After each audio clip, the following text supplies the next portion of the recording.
petits champions. Aujourd'hui, je vous accueille dans la classe. Voilà, alors petit ours vous dit bonjour. Aujourd'hui, on va commencer par le petit rituel, la petite chanson pour se concentrer.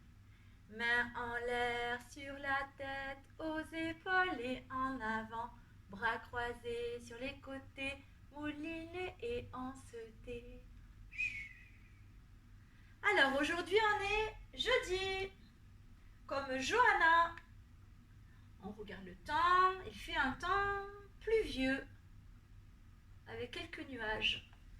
Ensuite, nous sommes au printemps. Au printemps, l'herbe pousse dans les champs et les fleurs aussi. Et les fleurs poussent aussi sur les arbres. Ensuite, comment je me sens ce matin? Alors, ce matin, je me sens ravie, très joyeuse, enthousiaste. Parce que j'ai reçu beaucoup de messages de mes petits élèves. J'ai reçu des vidéos, j'ai reçu des dessins, j'ai reçu des petits messages et ça m'a fait extrêmement plaisir. Ça m'a donné vraiment beaucoup de motivation pour continuer ces petites vidéos. Donc merci à tous mes petits élèves, merci beaucoup. Alors, je vais vous raconter maintenant une petite histoire. Aujourd'hui, on va parler des émotions. On va parler d'une émotion qui est la colère. On va raconter le livre de la colère. Voilà. Et oui, ça nous arrive parfois d'être en colère. Il était une fois le livre de la colère. Oh là là! Le livre est rouge de colère.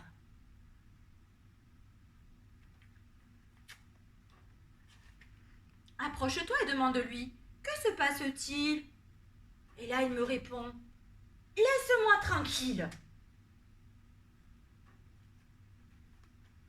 Alors, ouh, il est très fâché, hein? Laissons-le tout seul avec sa colère.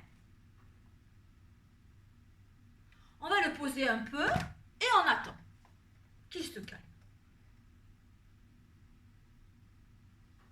Je vais le reprendre pour voir si c'est un peu apaisé. Ça va mieux, mais il boude toujours. Bon, on va essayer de compter jusqu'à 10 pour lui laisser le temps de se calmer. 1, 2, 3, 4, 5, 6, 7, 8, 9, 10. Alors, est-ce qu'il a eu le temps de se calmer? On regarde. Ah, c'est déjà mieux. Mais il est encore tout rouge. Dis-lui, tu ressembles à une grosse tomate. Allez, on lui dit, tu ressembles à une grosse tomate.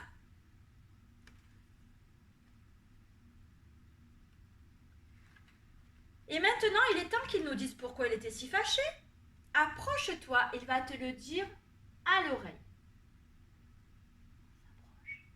Approchez-vous de lui, il va vous le dire à l'oreille.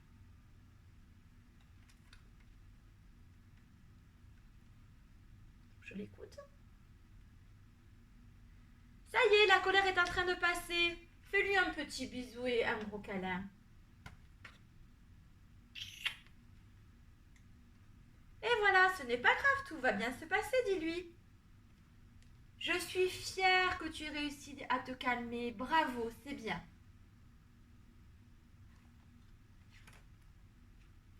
Ah, il est bien plus joli ici, dis-lui. Tu ne ressembles plus à une tomate, mais à un gros citron. Et là, le livre éclate de rire. Ha ha ha! Et clic et clac, l'histoire est dans le sac. Alors, écoutez, vous aussi, des fois, ça vous arrive d'être en colère. On va faire comme pour le livre. En fait, quand vous êtes en colère, vous vous mettez de côté pour essayer de vous calmer. Ensuite, vous essayez de compter jusqu'à 10 pour essayer de vous calmer.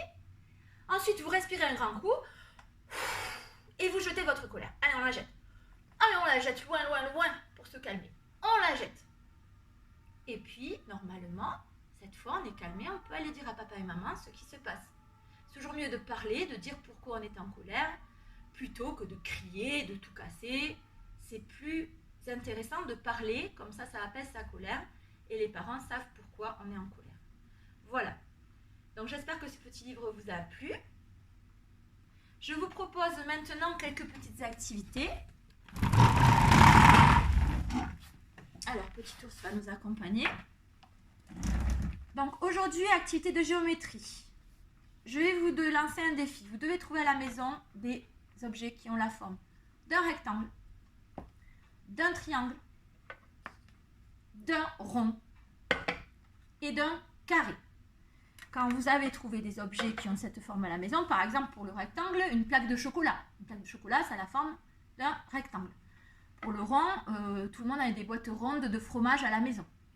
Donc vous prenez ces objets et vous allez en faire le contour. Et tout en faisant le contour des objets, vous pouvez créer des dessins. Par exemple, ici, je fais une maison avec un triangle que j'ai dans la main et le rectangle que je viens de faire. On peut faire une maison, on rajoute la porte et les fenêtres. Et pour le cercle, on peut faire le contour du cercle qui va représenter un visage. Le triangle qui va représenter un chapeau et le carré qui va représenter le corps. Le corps de qui? Le corps du clown. Avec les bras, les mains et les jambes, j'ai pas la place de les faire. Donc voilà tout ce que vous pouvez faire juste en faisant le contour des objets que vous aurez trouvés avec une forme géométrique. Alors, puisqu'on vient de faire un clown, on va chanter une petite chanson pour nous détendre un peu. J'ai un gros nez rouge, deux traits sous les yeux, un chapeau qui bouge, un air malicieux, de grandes savates, un grand pantalon, et quand je me gratte, je saute au plafond. Youhou! Deuxième activité. Cette fois-ci, je pose la géométrie et les formes géométriques et je vais m'intéresser aux chiffres. J'ai récupéré des bouchons de compote. J'ai récupéré des boîtes de pâte à modeler. Pour les chiffres, vous dites à vos papas et vos mamans de vous écrire les chiffres sur un papier à la maison et de vous le mettre devant les boîtes que vous aurez récupérées. Ça peut être des yaourts, ça peut être des boîtes de n'importe quoi. Ensuite, là, il y a écrit le chiffre 1. Je mets un bouchon. Là, il y a écrit le chiffre 2. Je mets 2 bouchons. Là, il y a écrit le chiffre 3. Je mets 1, 2, 3 bouchons. Si je veux bien ne pas sauter par terre. Et là, il y a écrit le chiffre 4. Donc, je mets 4 bouchons. Bien évidemment, si vous savez compter jusqu'à 5, 6, 7, 8, 9, 10, 11, 12, 13, 14, si vous savez compter plus loin, vous rajoutez des boîtes et vous rajoutez des chiffres et vous rajoutez des bouchons. Voilà, c'est fini pour aujourd'hui. Je vous dis au revoir et à bientôt.